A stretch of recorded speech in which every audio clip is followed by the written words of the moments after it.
De l'éléphant au menu ce soir, ça vous tente? Ou alors vous préférez du rat? En 1870, les Parisiens subissent le siège de Paris mené par l'armée prussienne. L'état-major allemand estime qu'il faudra pas longtemps à la population pour se rendre du fait du blocus et donc de l'arrêt du ravitaillement de la ville. Mais c'était sans compter sur l'inventivité des bouchers et cuisiniers de la capitale.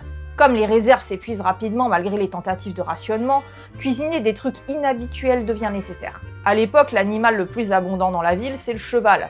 Alors on s'y met et on n'épargne pas les écuries prestigieuses.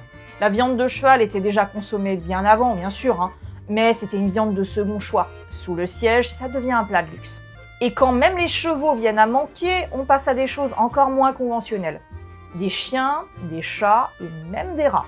Bon, je vous cache pas que ces derniers, c'était pour les gens les plus pauvres, car c'est une viande difficile à rendre désirable. Même en salmi de rat à la Robert. Puis la population s'est tournée vers les zoos, et notamment la ménagerie du Jardin des Plantes. Alors là, c'est un festival de viande exotique en tout genre. Antilopes, chameaux, yaks, zèbres, kangourous et du loup aussi. Et finalement, les 29 et 30 novembre 1870, c'est Castor et Pollux, les deux éléphants du parc, qui sont abattus pour leur viande.